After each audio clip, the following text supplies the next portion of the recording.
This week, we're taking a deep breath, grabbing our snorkels, and plunging headfirst into Wes Anderson's whimsical underwater adventure, The Life Aquatic with Steve Zissou.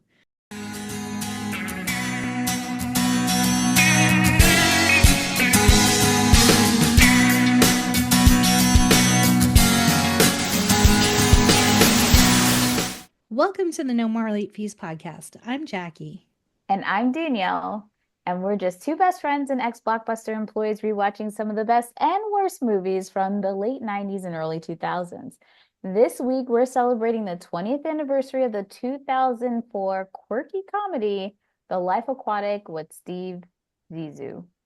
But before we dive in, let's get into some housekeeping. If you love the podcast and you want to support us, here are a few ways that you can. We love getting reviews and ratings. So head over to your favorite podcasting platform, rate us, leave us a review, and help us grow. And don't forget, while you're there, make sure you hit the subscribe button so that every time a new episode is live, you will get a little ping and you can listen. And if you want exclusive content, including my Gloria Estefan sign language routine that we talked about on the Rent episode, as well as our experience watching Broadway in the Park home movies, head on over to patreon.com/no more late fees, become a Patreon bestie, and get exclusive material. And we are welcoming our good friend Nick back to the pod to torture him, of course. Yay, it's what I do. It's what I'm here for. I'm so excited to be here yet again. Yet again. And if you've been under a rock and you don't know who Nick is, make sure you go check out our previous episodes of Monsters, Inc., Clerks, and GoldenEye. You can head to our show notes for all the links. All right, Jackie, what's this movie about? Well, I'll tell you what ChatGPT says it's about. The Life Aquatic with Steve Zissou follows the eccentric oceanographer Steve Zissou, played by Bill Murray, as he embarks on a quest to avenge the death of his partner Esteban, who is devoured by a mythical Jaguar Shark. His journey is filled with unexpected encounters, including Ned, a man who believes Zissou is his father, and Jane, a journalist pregnant by another man. Along the way, Zissou grapples with his own fading fame, his estranged wife Eleanor, and the complexities of his relationship with his crew. It stars Bill Murray, Owen Wilson, Cate Blanchett, Angelica Houston, Willem Dafoe, Jeff Goldblum, Michael Gambon, and Bud Cort. It was directed by Wes Anderson. It was written by Wes Anderson and Noah Baumbach. And you can currently watch it for free on Hoopla using your library card, or you can rent it on Amazon. But before we start, let's get into our ratings rewind. Yes, Nick, do you have a comment? We're already starting. We're already starting with this. With what? Only because, I was like, your own synopsis has one sentence at the end, and I feel like leaving off that one sentence changes our perspective of the movie. And I'm like, why did you, I'm reading along, you're reading the synopsis. I'm like, all right, yep. And then you get I'm like, why did you, that last sentence is that's why the movie is good. And you're already like, no, we're not going to say that sentence out loud because I don't agree with that sentence. What sentence is it? The film is whimsical and That's because ChatGPT likes to give its opinions instead of just writing out facts. It's so annoying. It is an exploration of identity and grief and the search for meaning in a vast and unpredictable world. Yes. Yes, it is. That is yes. That's why I love this movie. So you know the drill. Before we get into the movie, we'll reveal the rating our Y2K versions of ourselves would give. Then at the end, we'll see if our current selves agree with our initial rating. Our scale consists of would buy it again.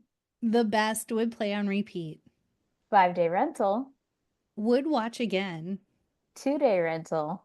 Okay, but nothing to write home about. And same-day rental. You'll find it in the Walmart $5 bin along with this movie. Leave it at the bottom of the ocean. Yes. Nick, we're going to start with you, dear. What is your rating of this movie? Would buy it again. As a matter of fact, when I had to watch it again for this podcast, I just pulled the DVD off of my shelf. I still have the copy that I bought 20 years ago. Very surprising. Yeah, I'm right? very happy for How about you. that, huh? Yes. I'm happy for me too. Okay. No, this is good. Jackie, what's your rating? I had never seen this movie before. Danielle? Girl, same. I have worked 20 years Yep. to avoid this movie. It wasn't that like, oh, haven't seen it because I just didn't get a chance. It was a full-on conscious effort to never see this movie. I saw the Royal Tenenbaums and I said, thank you, Wes Thank you Anderson. very That much. is enough for All me. I needed to know. All I So needed to know. thinking back, I was thinking about this on the Y2K version. Like, why did I fall in love with this movie? Like, why did Y2K Nick fall in love with this movie? And I think like I was thinking about kind of like our previous conversation about Crash and about how like how for a very specific kind of audience, like it's a very specific kind of movie. And I realized like I was thinking back about the movies that I liked during this age, about how who I am and who I was at that point, like these sort of epitome of a privileged person, kind of like going into college and kind of like looking into this vast world and trying to like find who I am and things like that. And it was like, I don't know, am I a guy who reads literature? Am I a guy who watch artistic film? Am I a guy who eats sushi? Like, like what am I? Do I go to museums? Like what is the new depth of Nick, right? Because I was looking for something like that. And there's a lot of films that came out during this time. If you ever do Garden State, I think that was like it's I know. That's not one that I will defend, but I recognize that like I loved Garden State because it was made for me very specifically, Yes. right? And I think that's originally why I fell in love with this movie, is because I feel like it was made for someone like me. I was intrigued by its kind of like quirky artistic nature, but like and I was like looking for things like that. But I think we'll talk about it again at the end, but when I rewatched it recently, I like it for different reasons. I still love it, but not for the same reasons I did when I was 20. Yeah, I don't know, I was just reflecting on that, about how like I think this movie was made for me, which is why I gravitated towards it. And then the other thing, kind of like you mentioned, you both saw Royal Tenenbaums. This was the first Wes Anderson movie I saw. And so this was my introduction to Wes Anderson. And also there was I don't know, like I went to see it on a date with a girl who was also like really cool, and like that kind of like maybe that clouded my perception as well. But like all of these things kind of combined, I'm like I was primed to fall in love with this movie before I even got there. And I did. I did. I don't know how differently I would have thought about this movie if I had seen it when I was younger, Hmm. because young Danielle still like didn't know what she knows now, obviously. But seeing it now, I was like, damn, th- white people can get money for anything. And that's not, I mean, like, what I, this is how I feel when it comes to equity. I feel like every group should have the opportunity to make, like, cinema does, should be a spectrum, right? Like, everything doesn't have to be like artsy fartsy. It doesn't have to be Oscar worthy. There should be something for everyone. But unfortunately, not everyone has the opportunity to be mediocre or to be artsy within their culture, per se. Yeah.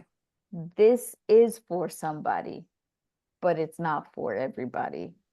And I just think that humor culturally hits in different ways for different people.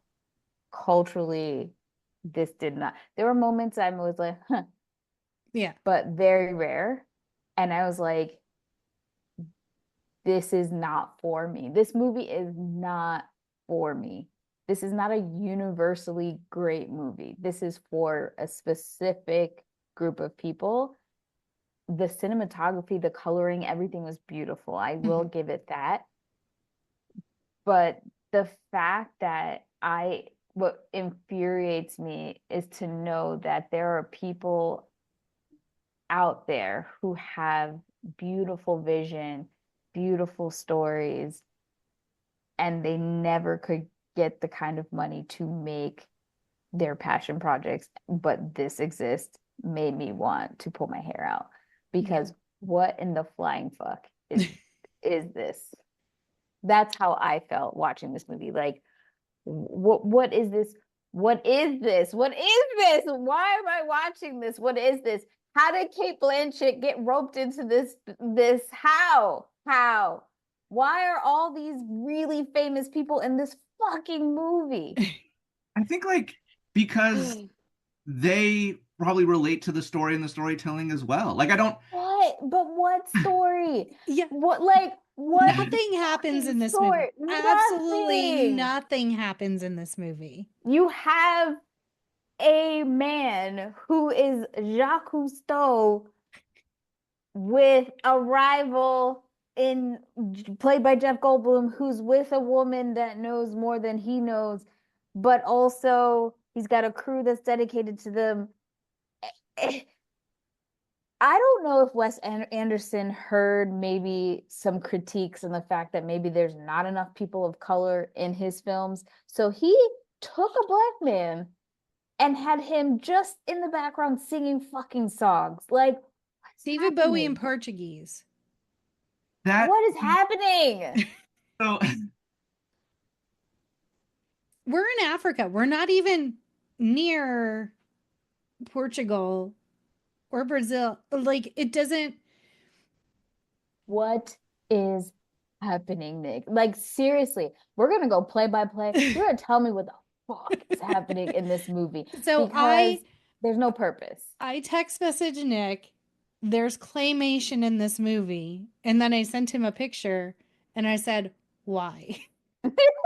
Like, I think like so I don't argue with anything that you said, Danielle. I think you're absolutely right. But so okay, so I'm reminded of this is how I teach, by the way. So welcome to the class with Nick. okay. So I promise there's gonna be a point. I remember one time I was teaching about self-disclosure in my communication class, and we're talking about like we're all self-disclosing, we're practicing it, we're talking about it, da da da da. And we're talking about like how do you respond to somebody when they self-disclose. And I had a student, and I can still visualize her. She was a sensational student, and she was a firecracker of a human being. She like raises her hand and she gets like really like frustrated because she's like, I just can't stand it when people will like tell me about their problems. Like they'll dump all this stuff on me, all this self-disclosure. They'll vent and be vulnerable and whatever. And like, but then I'll offer advice and they don't want my advice. And I'm like, well then why did you tell me all this if you didn't want my advice? And I was like, whoa, whoa, whoa, whoa, whoa, whoa, whoa, whoa, whoa. Ask that same question, but instead of asking a question as like an indignant response, ask a question looking for an answer, right? Like, why would somebody tell you all these things if they didn't like want advice, right? And because if you ask the question, like there actually might be an answer and an answer worth exploring and an answer that could be valuable. And so I feel like all the things that you mentioned, Danielle, are like absolutely spot on. Like I don't argue with any of that about like the way that like, you know, the funding and the resources for making films and storytelling is grossly and tragically and violently, you know, unequally distributed. But then so why would all of these talented people with all of these resources sign on to this project? There's probably a good reason because there is an interesting story being told here. Oh, I know. Like, the reason is this: Hollywood blows smoke up each other's ass all day. Wes Anderson, like, sometimes when you at this point, in this point of his career, remember, like, some of his previous works were like indie darlings, top notch. Also, the experience, some, you know, a lot of actors will say sometimes it's not even about the script or the writing, it's about how working with a particular director makes them feel.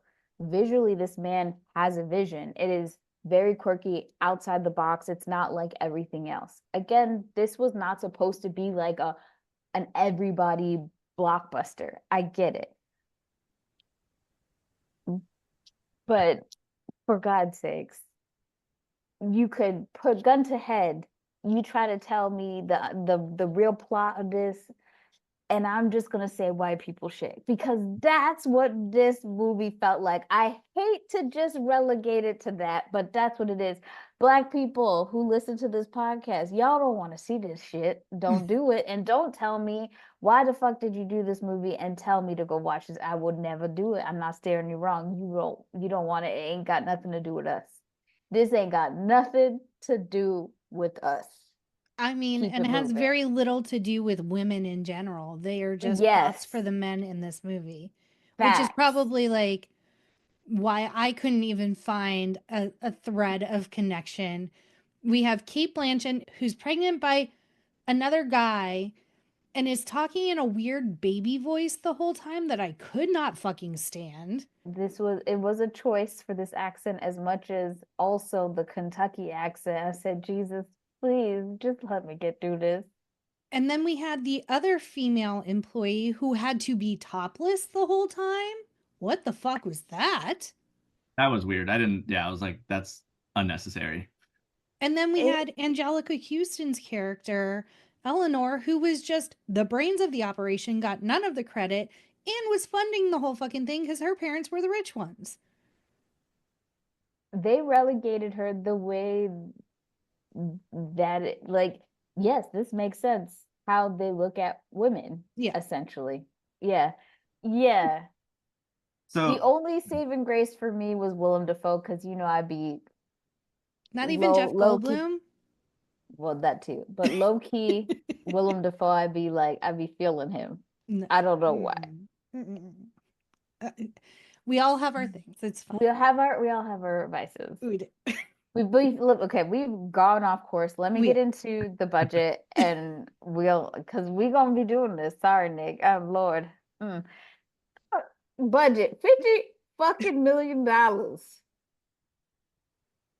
where did money go? Claymation and salaries. $50 million. And it made $34 million. That I'm even surprised that it got that much. Yeah, he still makes the same fucking movie over and over again. He still gets funding. Sorry. Yes, which also upsets me. There is a documentary with Gina Davis from her, she has an institute where she does a lot of development and research about women in Hollywood and getting movies made. And unfortunately, for women directors, they get that one shot. If they don't make it big, even if it's actually a hit, the chances for them to get a second or third movie is damn near impossible and extremely difficult. If a woman were to direct this exact movie, never would probably get funding to make another again. Yeah. But that's like a whole nother subject. I will say that it's called the Gina Davis Institute. It's a great, if you're looking for somewhere you can donate to help women in the arts, and not just women anymore. She promotes race and ethnicity, LGBTQIA, older characters, diverse body types. It's a fantastic place. I do a monthly donation there, and it's a fantastic organization if you're looking to help support women and minorities in film. This movie did have a lot of competition. So it was up against Ocean's 12, which was #1 at the box office. #2 was Blade Trinity. #3 was National Treasure. 4, The Polar Express. And then 5, Christmas with Cranks. So the fact that it still made $34 million with this, shocking. Yeah. There's a lot of Nicks going to see this movie for sure. And their poor girlfriends that they dragged to see it as well. For the record, she dragged me. Lil Raj gave this movie 2.5 stars. He said, "My rational mind informs me that this movie doesn't work. Yet I hear a subversive whisper. Since it doesn't so many other things, does it have to work too? Can't it just exist? Terminal whimsy? I called it on the TV show, yes. But isn't that better than half-hearted whimsy and no whimsy at all? Wes Anderson's The Life Aquatic with Steve Zissou is the damnedest film. I can't recommend it. but I would not for 1 second discourage you from seeing it. That is my position as well. I'm like, yeah, anyways. Ladies and gentlemen, just remember Lil Raj is still a old white man. Mm-hmm. Not to say that we're not aligned sometimes, but yes, why would you see this? Why? Why not? Because it's so bad. It's so bad. I just feel like life is so short and I just wasted 2 hours Do you practically. remember? I mean, I don't know if when you were working at Blockbuster, did you ever have to block the wall of like to prepare for the new releases that were going to be put on the wall? Just Yeah. week after week after week after week, just so many movies. And I'm like, this one is better than half of those, which is not saying much. Like, that's not a gross endorsement, right? Like, that's not like saying it's the greatest movie of all time. But I'm saying, like, there's so many movies. This is better than a lot of them. I will say, I would probably rewatch Killjoy before I rewatched this movie. I don't even know what that movie is. I've never even heard of it. You haven't lived.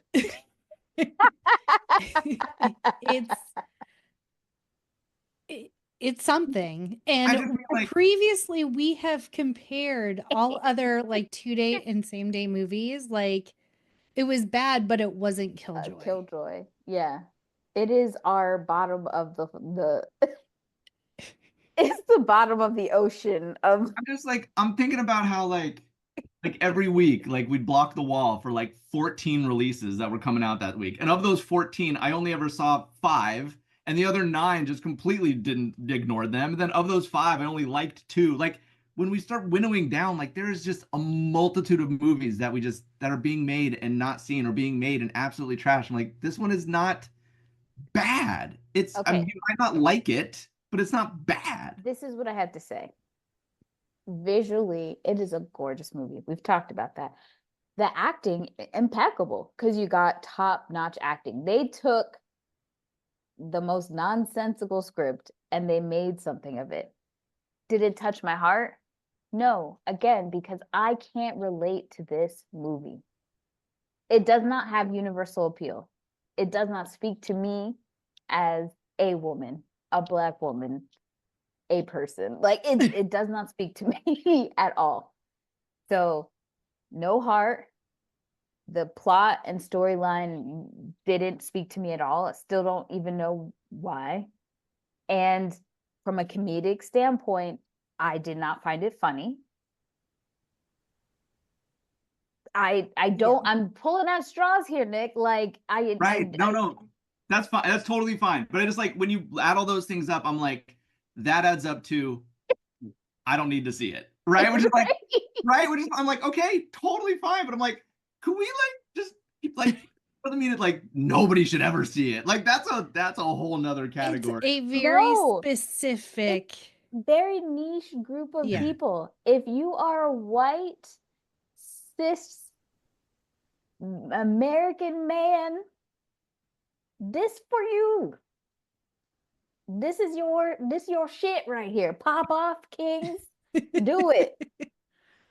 That's it. That's fine. Like, look, I'm not gonna yuck your yum. I'm yucking your yum because you brought your shit to our podcast and made us watch it. Well, we invited you. Called me. You called me.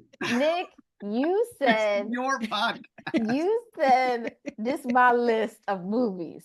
Yes. Jackie and I go, okay, what's coming up for anniversaries? Then we're like, God damn, that Life Aquatic is on there. And mind you, Nick, every episode you come on, you drop Life Aquatic. So you really did put us into a quandary. And yes, you did bring this shit here to our podcast. I am so touched and honored to be the third member of the No More Ladies podcast. I didn't know that I was so deeply entrenched in it. Like I feel like have I been being delegated tasks and been let down? Like I didn't know I was thank you. Yes, Nick. You are An honorary member of No More Late Fees. There are a few guests that have become beyond guests. Like everyone knows every season you're going to be on for sure. So Next yes, year you might brought be this 2 shit. times. Yeah. This year was 2 times. Yeah. Well, okay. So Well, yes, you brought this to our neighborhood. You were promoting it hugely. Pretty hard. I was. I didn't think you would listen. I honestly did not think you would listen. That is also fair. You know, I mean, we know that art is subjective. We just have some critique. Like, again, it's not going to hit for everybody. You know, unfortunately, where people come from, their backgrounds affects how they look at things. And Steve Zissou, we could have taken that millions of dollars and done something else. Just saying. But for people like you, it works. I don't know.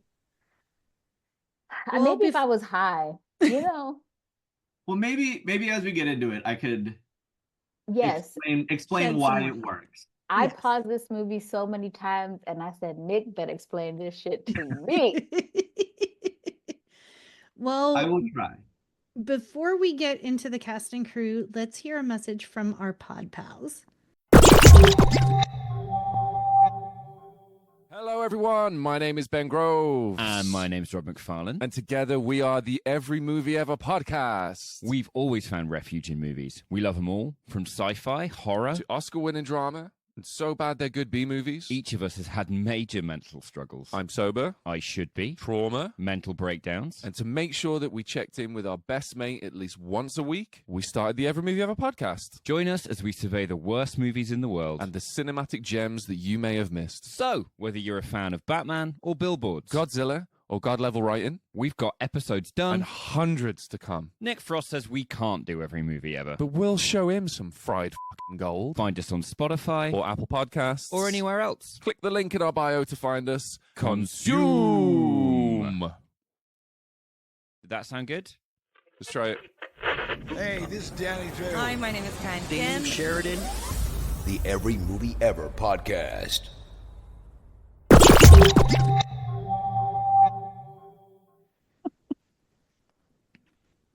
Okay, casting. So Matthew Gray Grubler, intern number 1, was also the co-writer and director. Wes Anderson. Oh, his sorry, was also Wes Anderson's intern in real life. As if that man, it better been a paid intern, because you making all this goddamn money and you get free labor, kiss my ass. Just want to put that out there. So the character of Steve Zissou was written specifically for Bill Murray. Anderson originally told Murray about the idea for the Life Aquatic on the set of Rushmore. So he had this cooking even before the Royal Tenenbaums came out. Anderson allegedly wanted to make the character an amalgamation of Jacques Cousteau, the character of Guido Anselmi, Guido Anselmi, played by Marcello Mastroianni. Really, really trying my pronunciation here. From the Federico Fellini from 8½, and Murray himself. Murray has appeared in every Wes Anderson feature film so far, except for Bottle Rocket, which was his debut film, which I think was, he had a short film version. Didn't they make a short film and then they got funding to make Bottle Rocket? Anywho. And I think so has Owen. But Owen Wilson has been in everyone, right? Was he in Bottle Rocket? I know Not Bottle Luke Rocket. was, right? Rushmore. Was he in Rushmore? He might not have been in Rushmore. Let me check. I think I recently looked this up, and I think Bill Murray missed on the newest one, Asteroid City, because he got sick. Yeah, Owen Wilson was in Rushmore, so. So other roles in the film written specifically for the actors were Owen Wilson as Ned, Angelica Houston as Eleanor, and Bud Cort as Bill the Bond Company stooge. And then co-writer Noah Baumbach has a cameo in the film as Philip, the assistant to Michael Gambon's character Osiri Draculus. These names too, man. I just want to go on record to say that Noah Baumbach is an asshole, another asshole. That's fair. Eh. Where's the burn book, Danielle? Oh, I am at Nana's, so I don't have it, but I will go back and put this in the burn book that Noah Baumbach. Who knows? I don't have to pronounce it right because he's an asshole. He's a cheating asshole. He used to be married to Jennifer Jason Leigh. They were married and he cheated. Guess who he cheated with? Guess who he cheated with? Any guesses? No. Barbie movie sound familiar? Margot Robbie? Greta Gerwig. Ah. And now his new wife. And the Marriage Story movie that has Adam Driver and Scarlett Johansson, which if you watch that movie and know that it's like that's his response, that's him telling essentially his divorce story. Unhealed man. Audacity of man. Justice for Jennifer Jason Leigh and Greta. You can't be out here talking about feminism and you stealing husbands and shit. Trifling. But guess what? The way you found them is the way you're going to lose them. And that's all I'm going to say. I'm just waiting for that to happen. Well, let's get into this movie, I guess. So, very high level.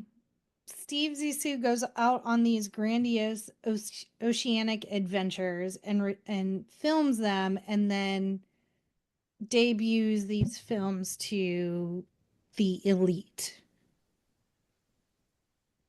Well, I got the impression like I was taken to like elementary school science class when we're watching like PBS style documentaries, right? Like I think he premieres them to the elite in the way that all movies are premiered, but I think he makes them as educational features. Like he is a oceanographer and a documentarian. He's making movies about aquatic animals for the masses, for everybody, for people. But it also feels like he's making shit up as he goes. He is. He don't know what he's doing. Especially now that his best friend is gone, because we find out his best friend gets they're like, was he swallowed? No, he's like, he was chewed. I'm like, that is horrific. But yes, his friend dies. Steve needs therapy for witnessing a jaguar shark eat his best friend Esteban. Which he's not even positive that's the animal that got his friend. But in thinking about, so we're talking about the beginning of the movie, right? And we're talking about like Klaus asking Steve, like, wait, was he swallowed whole? No, he was chewed. Is he still alive? And he's like, no, they're having like this ridiculous exchange. So to preface, like, I think one of the things that I enjoy about Wes Anderson films is like the kind of like metaphor that I come up in my mind is like, what if like we had a movie about Oz that had like no Dorothy? Like there was no tether to anything that resembled a real world, and it's just kind of like quirky characters existing in their own sort of universe, in which case like it really sort of decenters our understanding of like what is normal and what is real. Or like another kind of thing I think of is like if we watch The Office and like everybody in the office has these like really quirky, weird idiosyncrasies, and you're kind of like, no, like every character is the punchline of a joke, but we only know that because we have Jim. Like Jim is the character that's the one that kind of reminds us like, oh, this is a real world. And like there is somebody in here like rolling their eyes at like when, whoever's doing whatever. But if you took Jim out of The Office and it's just a bunch of quirky characters with idiosyncrasies, like how would you have any idea like who is normal or what even is normal anymore? And I think like when you get this like exchange with like Klaus and Steve, with Steve in the ocean, just like, what in the hell is going on? And it's like we use this phrase a lot when we were talking about Bond, where it's just kind of like conceit to the genre. I think this is an element of like Wes Anderson films where it's just like there is like everybody sort of exists in this weird space where like nobody does anything truly normal. You kind of have to sort of like recalibrate our brains to be like everything everybody does is going to be kind of odd. But if they all exist in the space where everybody is odd, is anybody actually even odd? I don't know. I just think I don't want to be mean, but I just was like, oh, all of these people are stupid. But there Except is, for that's the Angelica world. Houston. except Like, maybe, yeah. Yeah. and so I'm like, oh, okay. Because I definitely think Bill Merton, Steve is a dum dum. Like, and very self-centered. If you are, it's a great comparison to The Office because he is definitely giving Michael Scott Yeah. vibes, very self-centered, very internal. Like, here is this man who supposedly meets this man who's supposed to be his son, and there's no spiral. He takes it right away, and he's like, okay, doesn't question it, and he just kind of goes with it, and but he doesn't look at how this boy who turned into a man feels about the fact that he wasn't a father or anything. He just makes this relationship only works if it's in the way that he wants it to be. He's literally like, cool, you want to go hunt a shark? Right. So I think like the opening scene with the documentary that flops and like you get a lot of little tidbits of Steve and like where he's at in his life through this. Like you have the old man who's asking for the autographs on all of these movie posters, right? Like during that premiere scene. And like and just one after another, like he's signing all these things. And then eventually like Steve just like, how many of these do you have? Like get the hell out of here, man. And Right. like I think like that little tidbit, and there's like a lot of like small interactions like this that kind of set Steve up as a man who was at the top of his game. Like was at one point very well, like he had a high stature, he had high status, he had prestige, he was well known, he was well respected, he had everything, and it's all starting to crumble and fall apart. And like as I think as we learn through the story, like we're starting at the spot where it's like this man is falling apart. We start to learn like because his status was kind of built on a house of cards. Like he built up all of this status through like a long sequence of selfish mistakes. Mhm. And so like we kind of get introduced to the like current consequences of the previous selfish mistakes that we didn't actually see in the story. So what we see is like this man kind of like being confronted with the consequences of the mistakes that we hadn't had. And so like when he's introduced to Ned, he's just kind of like, shit, another one. Like, yep, that's a mistake I made. Here it is today. This is fit. And like, and he does, there is the moment where he just kind of like, excuse me a second, and he just kind of like walks off and like walks through the boat and kind of goes out on his own to, and there's like a visual thing where like everything kind of starts to spiral. And so I think like that's the moment where it's like, it's not that he, but then he does eventually be like, all right, maybe I could turn this son of mine into not my next movie and like it's going to help me regain my status because he's trying desperately to hold on to what he had, but it just continues to fall apart around him because he doesn't have anything. But like I think he doesn't just kind of like say cool, let's go. He says like, and there, I don't know, like I think I'm drawn to a lot of this introduction to Steve because like you see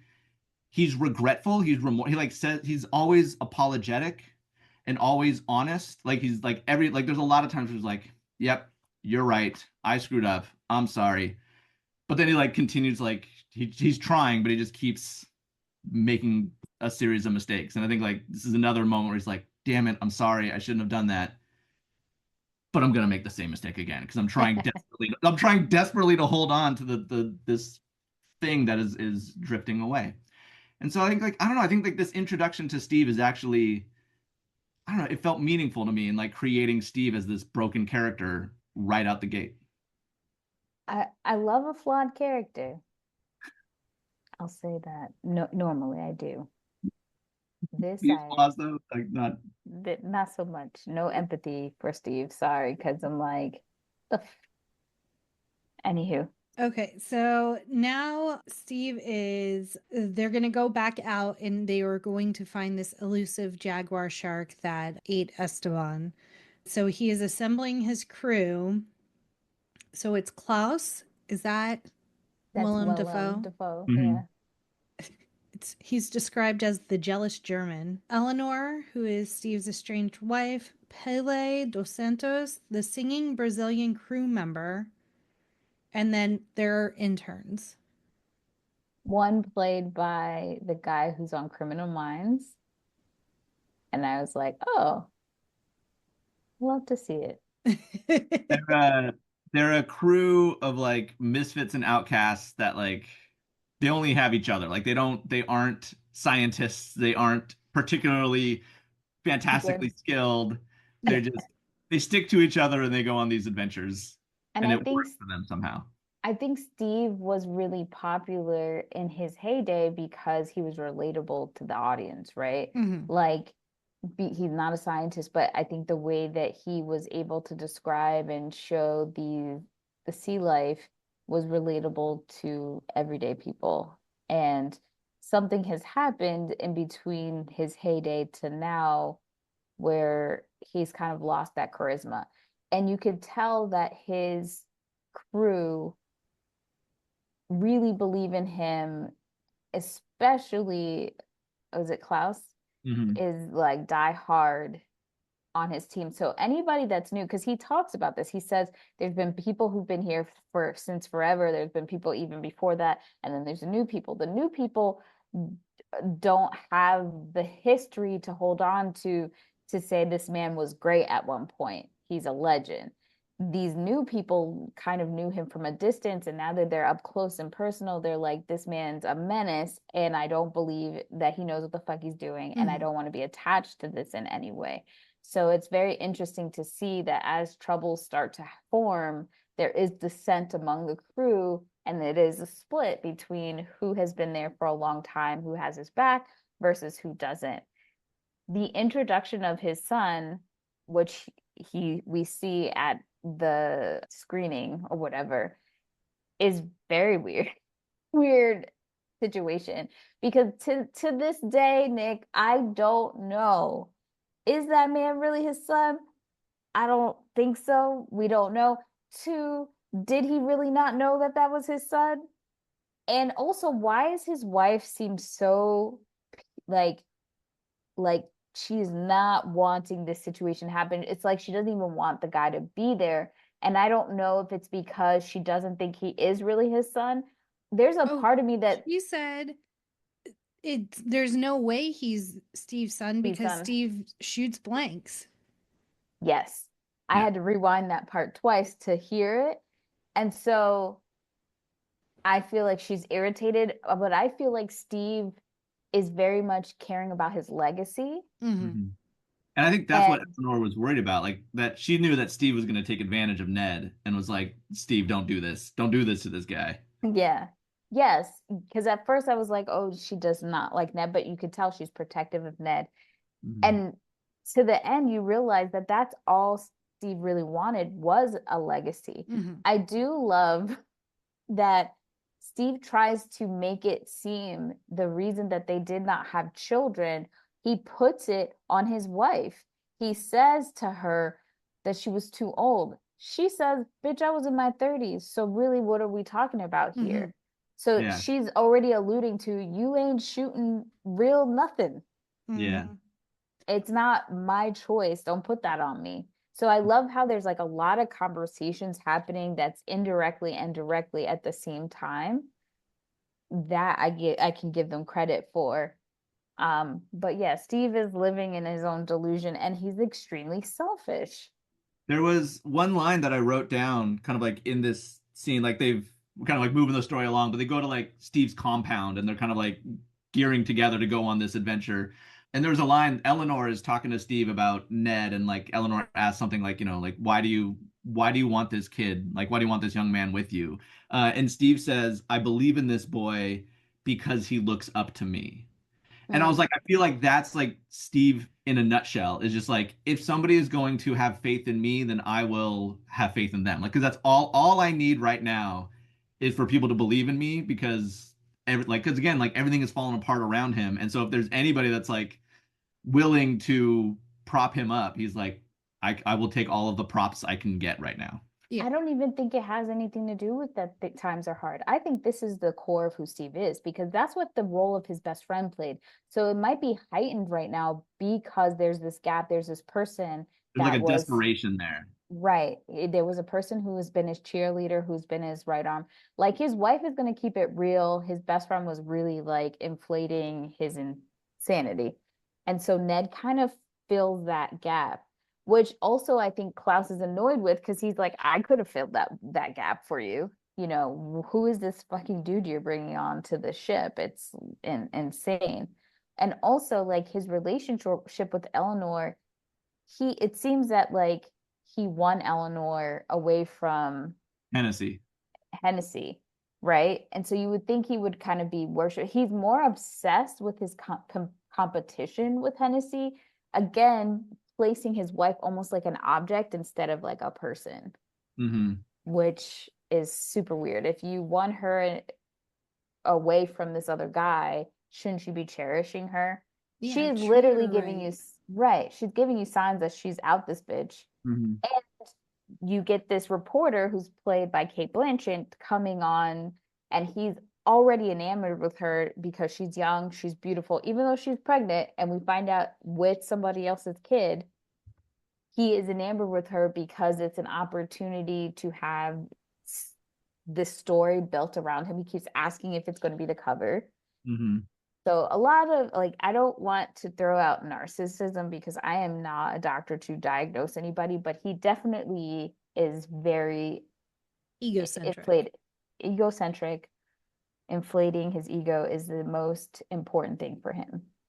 Yeah, and I think like earlier when you had mentioned about the women characters and kind of mentioning how Angelica Houston's character Eleanor is kind of just the brains of the operation, I feel like I know like I don't want to be the guy that like defends the patriarchy, and I'm not that guy. But I think Eleanor's role in the movie is much stronger than that. Like I think you're right, Danielle, that like Steve objectifies her, like, you know, is like, I've got this amazing woman, she's super rich, she's helping, but like he sees her as like a part of his process, as a part of his, you know, movie making machine that kind of gives him this status. But like she never sees herself that way, and she kind of always, like, I think through the whole movie we see that like she is at the point of their relationship where she's not taking Steve's shit anymore, and is like part of this process of like, you know, she holds the line so well that like it becomes part of Steve's growth, which I think is unfortunately, I don't know, now 20 years later, I think like a lot of men in our world are realizing like if women are going to hold the line against mediocre men, then mediocre men are going to end up broken and lonely because they need to like step up their game. And we see Steve doing this of like realizing like, oh, I'm just a mediocre man and this woman was always too good for me. And now here are the fruits of, you know, what I've sown. Like this is, Instead of finding the opportunity for him to actually be better or to meet her where she is, he goes for a younger woman option, which I think is so fucking telling, knowing that Noah Baumbach wrote this movie. I think like what's interesting is like Steve goes for her, but she never gives him the time of day for a second, which I think is But like till is the again, end, because at the end, her son is with, they're like, she has stayed with them essentially. Her son is with this man. She talks about when they're in the submarine, in 12 and a half years he'll be 11. He's like, that's such a good age. And then we see years later this child is up, old enough to be about that 11 years old, and he's with the Steve. last time we see the child's an infant in like the red beanie and the suit. Where's the ending of the movie where they're That's Klaus's nephew. oh, I did fast forward. I I was will like, say, they're with him the whole time. No, I mean Okay, thank God. Thank God. she's I hope she still got out. she's doing her thing. Like she's writing and you know, she's still like she's a fan of Zissou, but she's not like with Steve Oh, Zissou. well, that changes everything for me. So yeah, no, Steve is still a broken man that does not win really in the end. Good. Yeah. Good. I will say I paused for some reason right around the pirates scene, and I was literally like, oh my God, I still have 47 minutes left. I literally told Ken, I was like, it feels like I've been watching this movie for 3 hours. How do I still have 47 minutes left in this movie? I honestly watched it right before that's what's so fresh in my mind. And you know what? It's actually better because if I had more time to think, it'd be worse. But I was like right at the end and I didn't have much time, so I had to like fast forward after Ned dies. Because when they were crashing the plane, I was like, oh shit, is Ned gonna die? Are they gonna die? I actually don't mind this ending. And then Ned just dies. And then I'm like, what the hell? Yeah. Yeah. So let's yeah, backtrack a little bit. So we've met the cast of characters. Let's go to the pirate scene because what the fuck? Oh, Why? so like I just like the part where I really enjoy the scene where they go to Hennessy's lab and like Oh yes. And they steal. and they're like, we gotta find this shark, but I don't have the gear to find the shark. Hennessy does. Let's go to Hennessy's lab and find the shark. Oh, by the way, while we're here, we got 30 minutes till the Coast Guard gets here. Grab all of his stuff, get back on our ship in 15. And Steve's like, does this thing make cappuccinos? I'm taking the espresso machine. Like, it's like so it's ridiculous. But I think it's like, I don't know, it feeds into this idea that like just Steve is just desperate and broken, and he's raiding Hennessy because he's like, what do I got to lose at this point? Let's fucking go.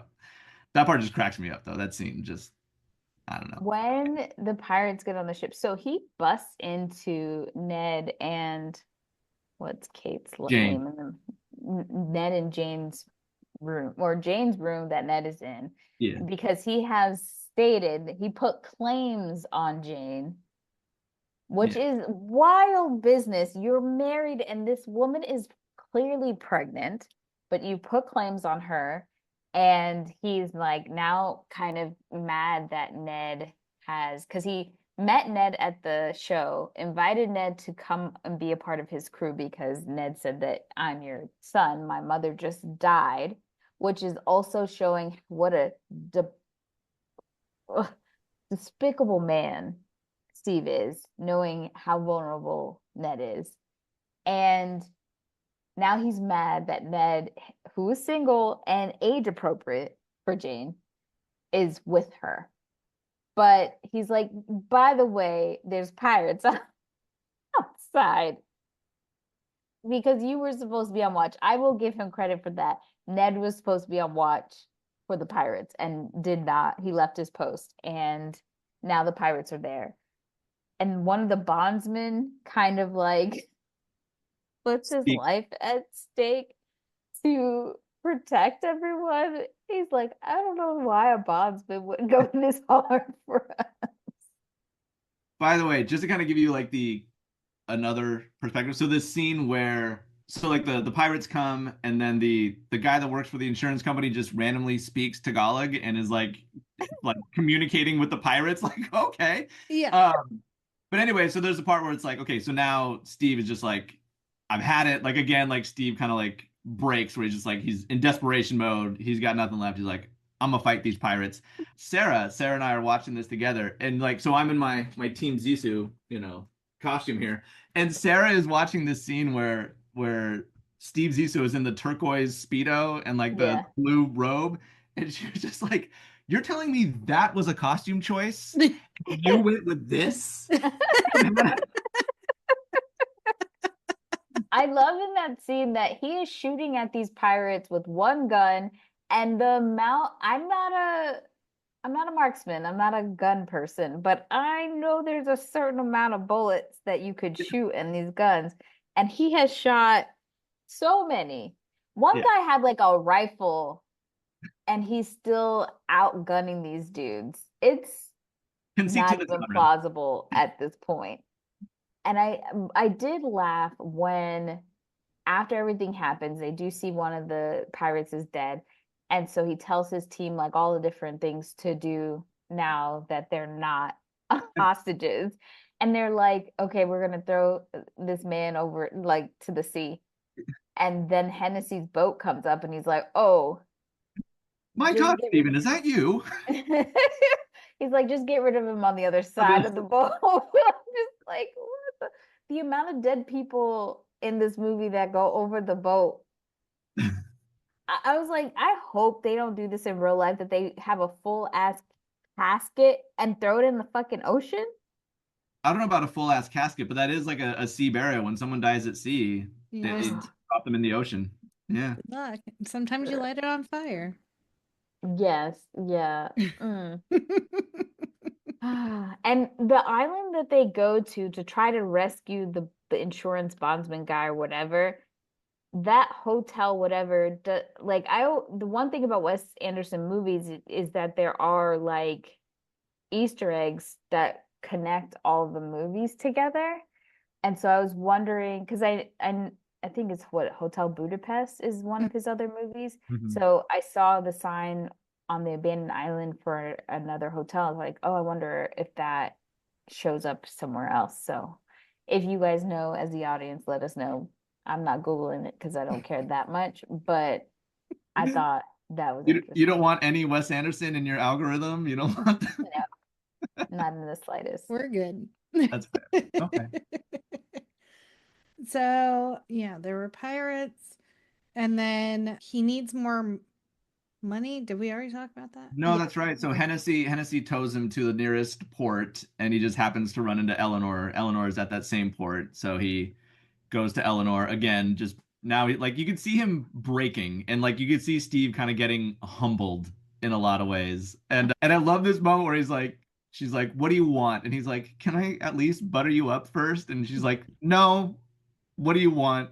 And She's over his shit. yeah, Yeah. rightfully so. Yeah. I love that she has the very young man in the studio or whatever, because she's staying at Her Hennessy's. research assistant. Yeah.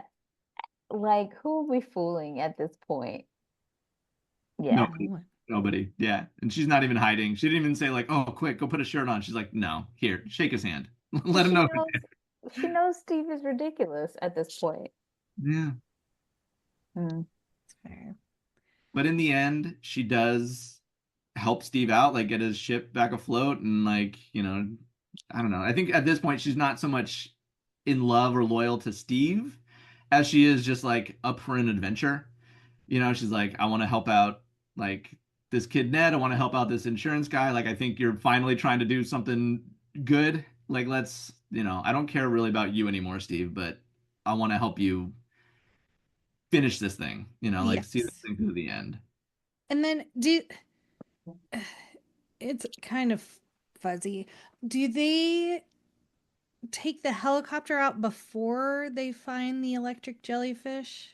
Oh, this is well after the electric jellyfish. Or I'm sorry, not the electric jellyfish, the Jaguar Shark. So Before. there is a local pizza spot here that they have two beers called Electric Jellyfish and Jaguar Shark. So, and it's a nautical themed pizza parlor. So, I love that. yeah. Love that for them. They took Nick's idea of not bad pizza and really took it there. When you I'm coming out to Austin for this not bad pizza and this aquatic themed beer. Let's go. Yes, and you better be wearing your Steve Zissou outfit. Ready. I'm ready. So things happen. Also, we did not mention the dolphins. So they have a team of two dolphins that or they have cameras on their heads, and so they're the scouts. And then the Belafonte is supposed to be this rundown ship, ex battleship or military ship, but it also has all of these different rooms in it. It has a sauna, like just the amount of ridiculousness that is the Belafonte. I think it again, this is me trying to, I'm giving you the optimistic lens here. It's like, it's part of Steve's character that like he has this amazing ship that he's going to go out to do these like, oceanographic research documentaries. But unlike Alistair Hennessy, who has this like, it's like a high-tech scientific research vessel, he's like, nah, we've got a spa, we've got a kitchen, we've got a library, A we've got balloon? yeah, we've got a balloon and a helicopter. We got a sound editing room. We got it's like it's so unnecessary, but it's so like that's Steve. Like that's it's flawed decision making And he that like wonders why he's broke. Right. I think at this point of the story, he doesn't wonder why he knows why he's broke. After everything happens with, yes, Hennessy rescues him, but at some point he gets the entire crew on the deck and he draws a line and says, "Hey, if you think I'm doing a horrible job, if you hate it here and you want to leave, quit, whatever, cross the line." That scene where Klaus. Klaus, He's like, Willem Dafoe, he's the first to cross the line because he's so eager. And he's like, Steve's like, "What are you doing?" He's like, "What do you mean? Wait, tell me the rules again." Oh, and then he's like, "Let's start over." Like that scene did make me laugh, but other like he says something like if you want to leave, then don't not cross the line, or like he says it in such the most convoluted like quadruple negative way. And Klaus is like the other thing that was like, so there's a three-legged dog that the pirates left behind. And then he brings the dog over to Hennessy's ship to talk. Hennessy wants him to sign this paperwork to, pay for the rescue. The expenses for the rescue. And he gets up with a rolled newspaper and hits the dog. The dog was whining a little bit, like wasn't even doing. It's like, why was this necessary? I thought that was weird. Yeah. But I know it's to speak to what kind of person Hennessy is. But Cody was the dog Cody. Yeah. I don't know, but they left the damn dog on the island. So when, like, as soon as they get Eleanor back, they get a recording, I guess, from the pirates of the bondsman insurance guy. And they're like, "We don't know where he is." And of course, she's like, "Actually," and from the background, it's blah, blah, blah. So they all run over to this island. They get there, and when they do, they find him, but leave the damn dog. They also find the safe that they think, I love how he takes the time to open it on the ship. And then next thing you know, there's a hole in the back because obviously they didn't try to break it that way. So that whole scene, like I love that scene so much of like when they do this like this absurd, ridiculous rescue mission on this island. And it's like it is because it's absurd. It's ridiculous. They're wearing these like ridiculous wetsuits. Like I don't know why Pele has that like ridiculously like Susian hat. Like what is that all about? Like the scene where they finally find the pirates and like Steve walks in and like and Hennessy is there because he's been captured by the pirates and like Hennessy's like, "Steven, are you here to rescue me?" And Steven's like, "Well, I wasn't, but now that I'm here, I guess I might as well." Yeah, but then like how much time has gone by too? Because I was like, weren't they just on the boat with Hennessy? How did they steal him? And I love the t-shirt he's wearing in that scene too. It's just a mess. It's such a mess. Well, I think like the timing of it is that like they were on the island and they needed time to get the Belafonte fixed up. And while they were on the island getting the Belafonte fixed up, like Hennessy went off and did his own thing. And then days later, they went to go on this rescue mission. But in the meantime, Hennessy's boat sank and he got captured and all of his crew got killed. I think Hennessy actually is trying to find the pirates because he thinks that they stole from him. And he thinks that's who he's going after. That's right. There in the scene on Hennessy's boat, Hennessy makes a comment about how like somebody came and robbed like his lab of all his stuff. And like Steve just like probably the same guys. But yeah, so they go on this ridiculous rescue mission. And that's when they're on the boat going like leaving with everybody. That's when he says like they go like, "Oh no, we left Cody. We got to go get Cody." And like everybody's like, "No, we don't, dude. Like it's been too like we've gone through too much already. We're not going." We went back to build the No, they weren't even pretending to go back. Like everyone just looked at him and was like, and he wasn't even. I think he just felt like he had to say it to be right, but he wasn't going back for that dog. No, like as soon as nobody said, "Yeah," he was like, "Okay, yeah, you're right. No, we're not. Goodbye, Cody. Why were they on the helicopter? Because after that rescue mission, like, so the money was gone. Like they did the whole thing. Everybody got hurt. The money was gone. They barely made it out alive. And like Steve was just like, "That's it. We're done. Like, let's just go home. Like, hang it up. It's over." And Ned, in his eternal optimism, was like, "Come on, man. Like, don't give up. Don't go out like that. Like, let's go get on the helicopter. If this fish is as big as you say it is, we could probably see it from the sky. Let's just, we can't be far. Let's go for a spin." And they do see like the pink fish that are behind you, Danielle. And so they get excited and they think they're close, but then that's when so they went up in the helicopter because Ned wanted Steve to kind of give one more try to find this jaguar shark. And it ended in It's his demise for sure. Bye, Ned. There was so much blood in that fucking water. I'm like, where is Ned bleeding from?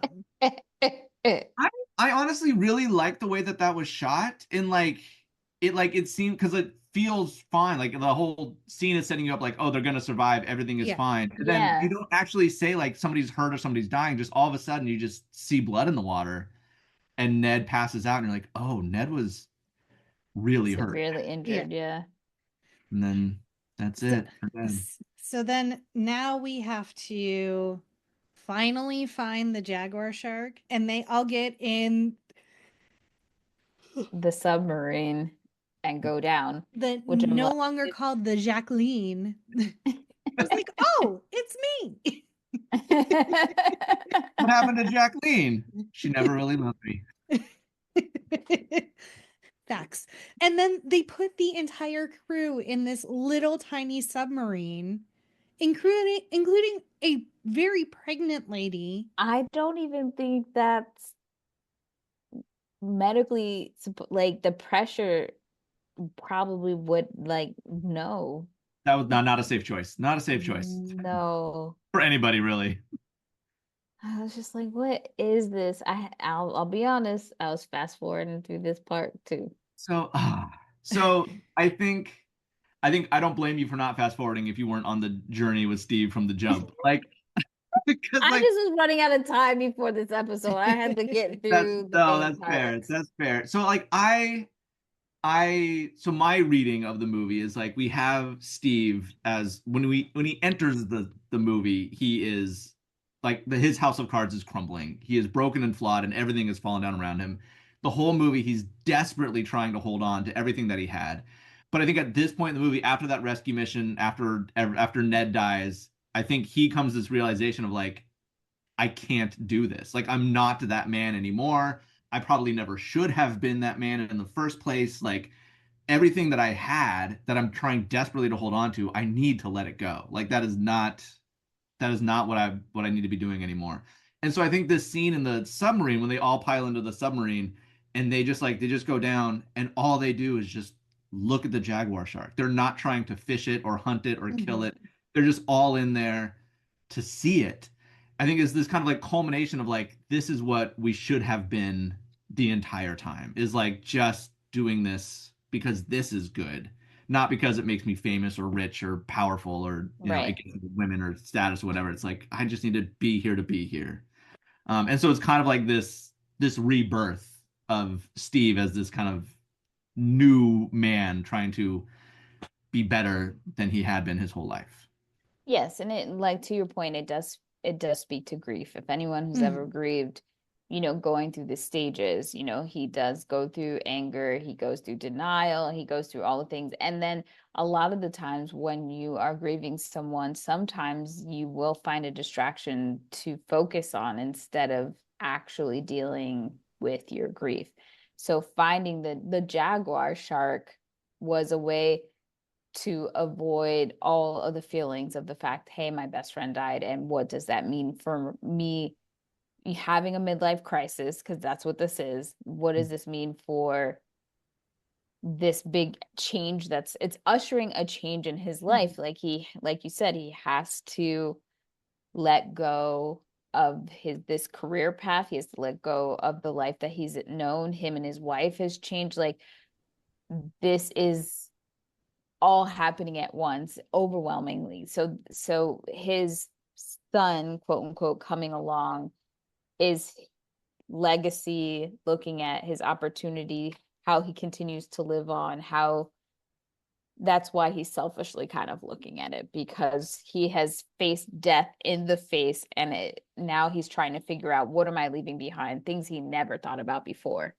So I see these elements, Nick. I'm not blind to it. Thank you. I'm just telling you, it doesn't matter to me in the same way. That is fair. That is fair. Okay, I feel like we've come to You a feel good place seen, here you now. feel Yes, heard. thank you. Like you don't need to like the movie. I'm not gonna tell you should watch it again. But there is a point, right? There is a story, there is a character, there is a point, there is a purpose. It's not your purpose. Like that's totally fair. But yeah, so then we're at the end of the movie, right? They release this. They have another premiere for the second part of the documentary about the Jaguar Shark, and it's much better received than the first one. And it looks like plot. I think my guess would be because it's less about, Steve Zissou as a amazing, hero, and more about nature and the ocean and what it was always supposed to be in the first place. And so when Steve finally made a movie about a jaguar shark rather than about Steve Zissou, people were happy to see it, and now we're off on a new adventure.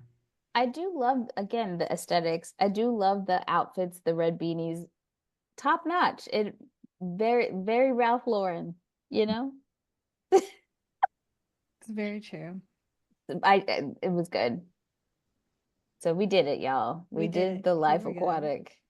Praise Jesus, we ain't never got to do it again. I ain't doing a rewind episode either. That's it. That's fine. We made it. Thank God I got my Steve Zissou costume now, so I can wear this every Halloween, and I'll wear this when I go visit Jackie. This movie was made for me, and I adore it, and I will continue to adore it.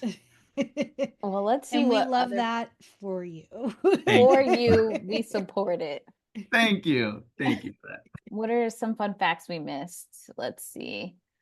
Besides the Cousteau influence, the now famous blue polyester Team Zissou uniforms were also inspired by the uniforms worn by the characters on the USS Enterprise in the original Star Trek series.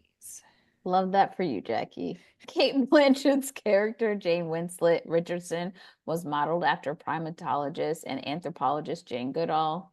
Maybe that's why she had that weird accent. I don't know. What else do we got? There's so many. Wes Anderson's brother Eric and Owen Wilson's father Robert both appear as Air Kentucky pilots at Ned's funeral aboard the Belafonte. Oh, okay. That was another fast forward. I was like, who these men? Oh, Ned died. I missed it. I had to go back. Because like you said, Nick, it looked like they were all good, right? So I was like, fast forward. And I said, is that a casket? Ned died. I had to go back. So there's that. What else we got? Cate Blanchett never rehearsed with the crew and hadn't even met most of them before filming the nighttime electric jellyfish scene, in which she first appears in the movie, to add spontaneity to the scene.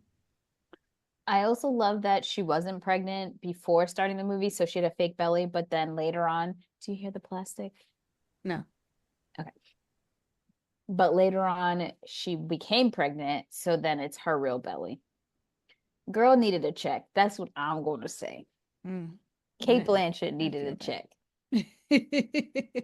And that's fine. I'm okay with that.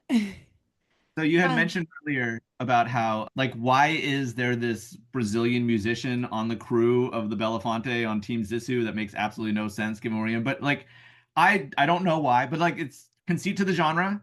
Why is anybody on this boat? Like, why is anybody anything? Like, who knows? But so I would love to look into further about how Sue George, the musician, ended up in this movie. But he arranged and performed all of these David Bowie songs into acoustic guitar and translated into Portuguese for the film. And you like see him playing them in the film. And the album that he made of acoustic Portuguese James Bowie songs is gorgeous. It's beautiful. It's such a beautiful album. So shout out Sue George and check out that Life Aquatic Sue George album of David Bowie acoustic Portuguese. I'm not mad at it. I just don't know why. But Yeah. hey, I do love that Henry Selick, who is best known for directing The Nightmare Before Christmas, which I can go on tangents about the fact that it is not a Tim Burton creation. He just has his name on it like Trump does on buildings. I digress to say that he did the stop motion animation for this film, which makes it even more, this man is a legend, and he still went and did this. I was like, all right, do you, boo. Yeah. And that Jaguar Shark puppet measured 3 meters long and was the largest stop motion puppet ever created in order to give a sense of floating through the water. All the stop motion animation on the Jaguar Shark was done upside down to make it sag against gravity. Genius in the sea of nonsense. And then a line in the end credits reads, "The filmmakers acknowledged that the real Steve Zissou is a prominent attorney in New York City specializing in complex federal litigation. The movie studio had to negotiate with the real-life lawyer in order to use his name for the title character. According to the real-life Zissou, it's been, to my surprise, a lot of fun, and I think Bill Murray is America's greatest living actor." Okay. Well, I know we talked about the music, but the funniest thing is that this is the first Wes Anderson movie to not have a Rolling Stones song on the soundtrack. I guess he was just like, I'm just going to give it to David Bowie, and that's fine. Well, and did you notice there is no score? Yeah, it's just either David Bowie, the acoustic Portuguese David Bowie, Yeah. or the like random Casio keyboard like Which Yeah. felt very Napoleon Dynamite. Did anybody else feel that? A little bit, yeah. Yeah. And there was also a lot of smoking. I'm like, everyone is fucking smoking in this movie. My daughter, my 10-year-old, like kind of walked in during like some of this, and I was like, there's nothing like terribly violent or anything like that I wouldn't want you to see. But she thought that every single character was a bad guy. Because they were smoking? Because every one of them was smoking. Not wrong, Jovi. Not wrong. No, Very smart. You're not wrong. It's a little more complicated than that, but for a 10-year-old, yeah, that's fine. We'll go with that. Yeah, they're not good. Not good. Not great characters. They're not good. They're not all good Well, guys. They might not all be bad guys, but they're definitely not all good guys. I feel like we need like just Jovi's review of this movie from like the snippet she saw. I just need like a little circle description. with her just saying final thoughts. Jovi's final thought. Joey's final thoughts. I'll see what I can get you after school today. Okay, perfect. Let's get to our ratings. But before we do, remember, make sure to hit us up at No More Late Fees on Instagram, Facebook, TikTok, Twitter, Threads, Blue Sky, Lemonade. But if you really can, we're trying to make a concentrated effort to get more YouTube subscribers. So please, please, please hit subscribe on YouTube if you do nothing else today. All right, Nick, what is your present day rating? Would buy it again, but like no hesitation. And I think like I was mentioning earlier, I liked it when I was 20 because I was looking for something artistic and interesting to give some depth to me as a person, right? Which is so, as the kids would say, so cringe right now. Like looking back, I'm like, man, that was weird. But I was 20, kind of cut me some slack. I think today I honestly like appreciated this sort of coming of age of a middle-aged person kind of story. Like we see coming of age stories of like, 16 into adulthood, but what about like 45 into, or like 50 into the rest of your life? Like, yes, there's not enough middle-age, midlife crisis white man movies at all. Dan in real life. English. There's just not enough of them.